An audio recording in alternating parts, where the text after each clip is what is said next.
En esta parte le comentamos que el 2023 comenzó como un año donde el mapa político de Latinoamérica y el Caribe está prácticamente pintado de rojo. Sin embargo, en la nueva etapa progresista, los sectores de las élites reaccionarias ya han mostrado que no se quedarán y no están de brazos cruzados. Para analizar este tema tenemos a nuestra compañera Melanie Moncada en su sección En Detalle, a quien damos la bienvenida y también el feliz año, primera emisión de este 2023 con nosotros. Bienvenida. Así es, Carlos. Gracias, muy buenas noches. Un gusto acompañarles. Ciertamente, los triunfos electorales de la izquierda han significado un obstáculo para la derecha en nuestra región y precisamente sus proyectos neoliberales que están ligados al imperialismo estadounidense. Un claro ejemplo es lo que ocurrirá este miércoles 15 de febrero en Colombia, donde la derecha reaccionaria convoca a un paro nacional contra el presidente del país, Gustavo Petro.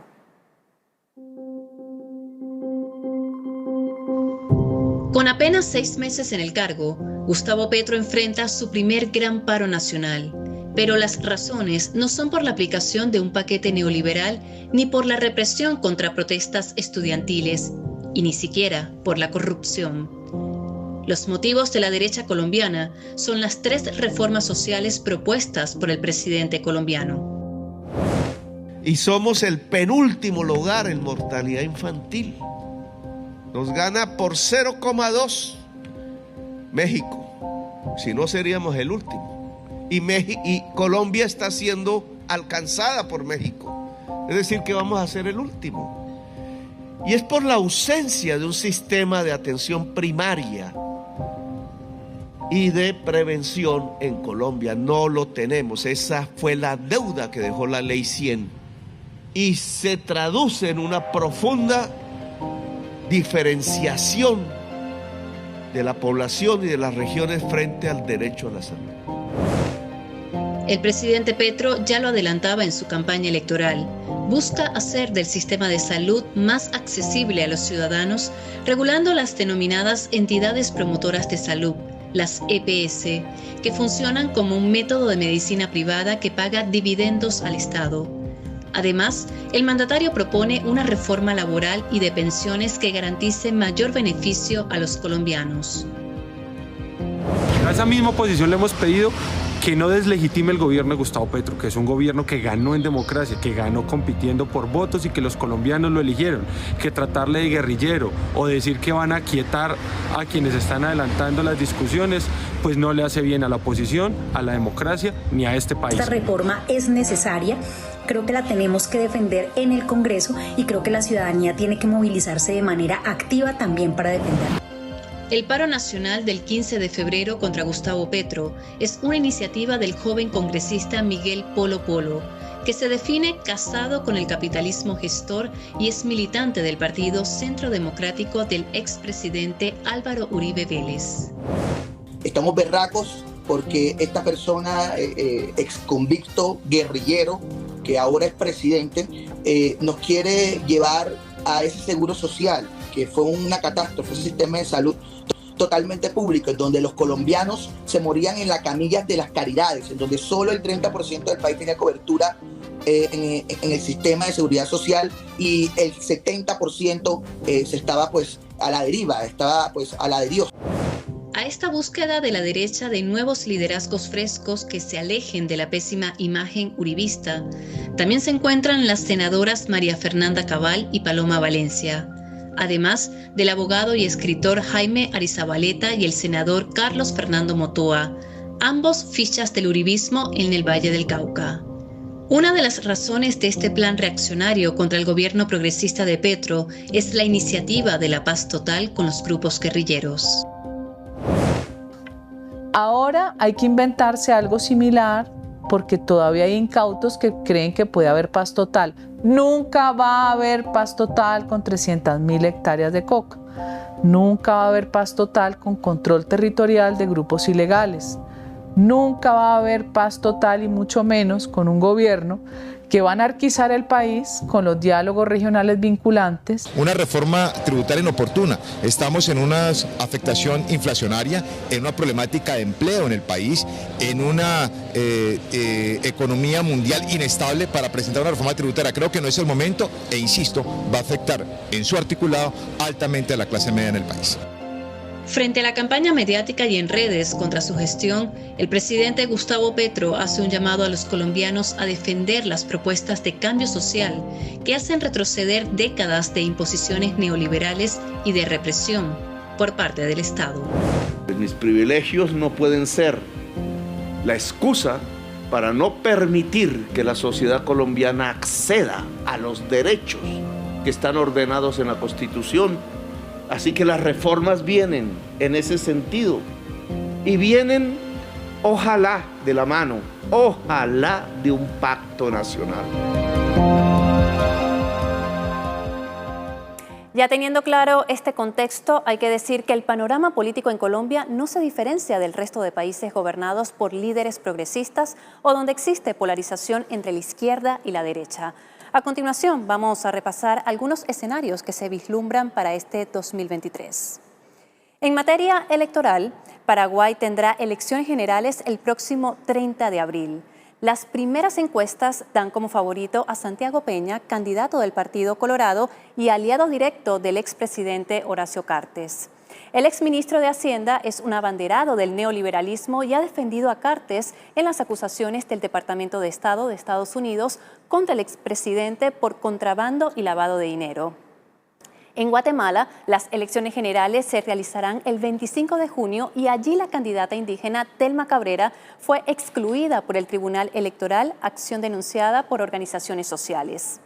En México, los principales partidos de derecha, otros de la denominada izquierda tibia, empresarios y exfuncionarios electorales conformaron la plataforma México Colectivo con el fin de derrotar al partido del presidente Andrés Manuel López Obrador en las elecciones de 2024.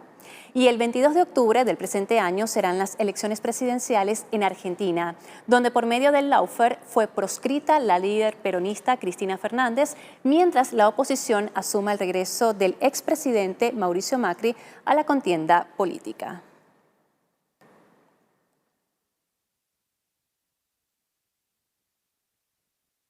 Vamos a complementar este panorama de 2023 con lo que dijo el año pasado, en el mes de agosto, la comandante del Comando Sur de Estados Unidos, la general Laura Richardson, quien expresó el verdadero interés de la Casa Blanca sobre Latinoamérica y el Caribe, controlar y extraer sus recursos naturales. Pero, ¿por qué es importante esta región? Con todos sus recursos y elementos de tierras raras, tienes el triángulo del litio, que es necesario para la tecnología actual. El 60% del litio del mundo está en el triángulo del litio, Argentina, Bolivia y Chile. Tienes las reservas más grandes de crudo ligero y dulce descubierto en Guyana hace más de un año. Tienes los recursos de Venezuela, también con petróleo, cobre, oro. Y para cumplir este plan de Estados Unidos para conservar su hegemonía en nuestra región y seguir expoliando los recursos naturales, Washington cuenta con personajes serviles a sus intereses, quienes solicitan la imposición de sanciones, aplican el lawfare o justifican un golpe de Estado para evitar que el progresismo tome el poder.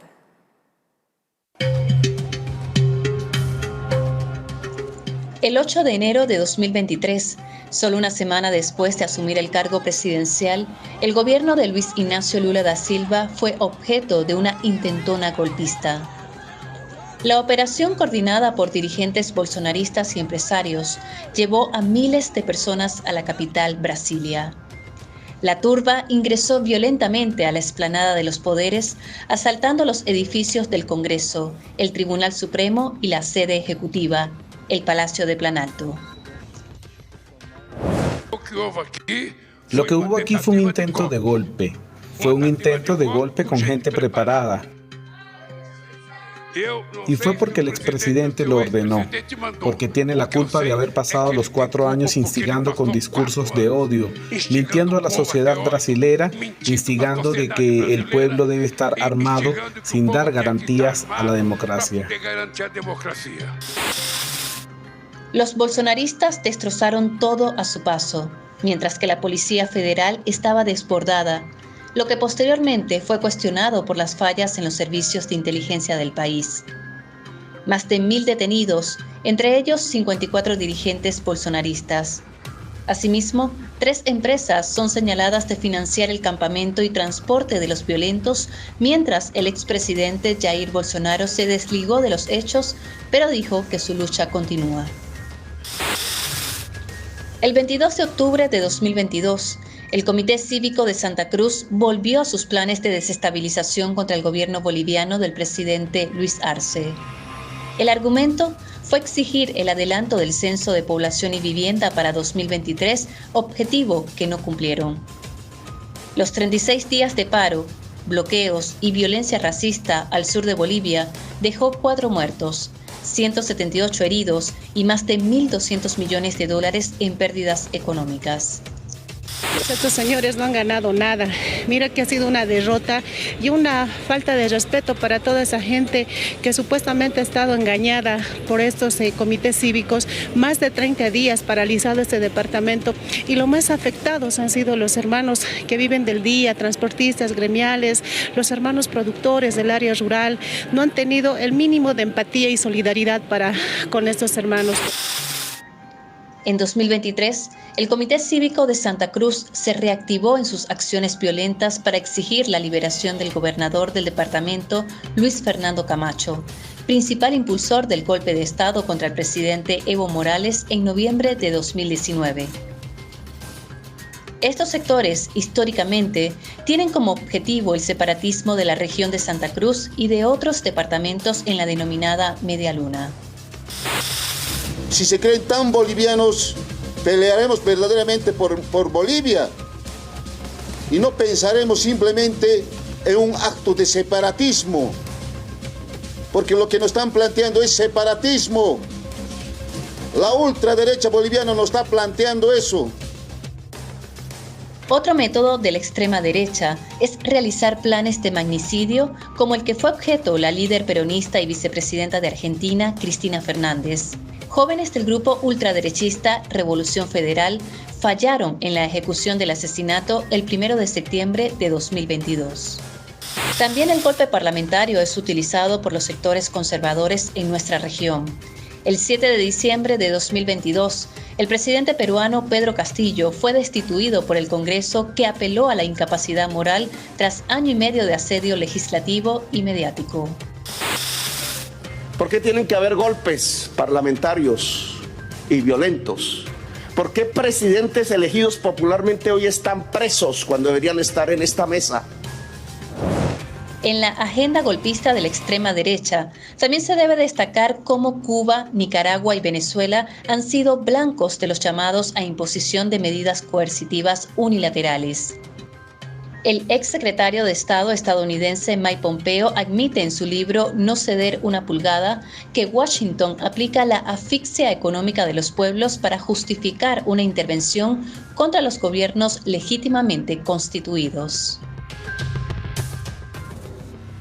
Así el panorama y la agenda de la derecha reaccionaria en nuestra región. Hay que estar muy atentos a Colombia, que será escenario tanto de movilizaciones en apoyo a las reformas sociales de Gustavo Petro como marchas por parte de la oposición contra su gestión, sin olvidar que esto también se da en medio de las negociaciones con el Ejército de Liberación Nacional para definir una tregua permanente. Carlos. Es interesante este repaso, Melanie, en detalle, que describe que estamos en un continente en donde no todas las cosas están estables, fijadas y están ya determinadas. El caso de esta segunda ola progresista, en donde hay muchas amenazas todavía en la región por parte de la extrema derecha. Muchísimas gracias, buenas noches, Melanie. Corresponde hacer nuestra primera pausa. No se aparte, que en minutos estamos de vuelta. Repasamos nuestros puntos de contacto en las redes sociales, en Twitter y TikTok. Me puedes conseguir como @soyarellán, en Instagram como soy Carlos Arellán y en Facebook como Carlos Arellán.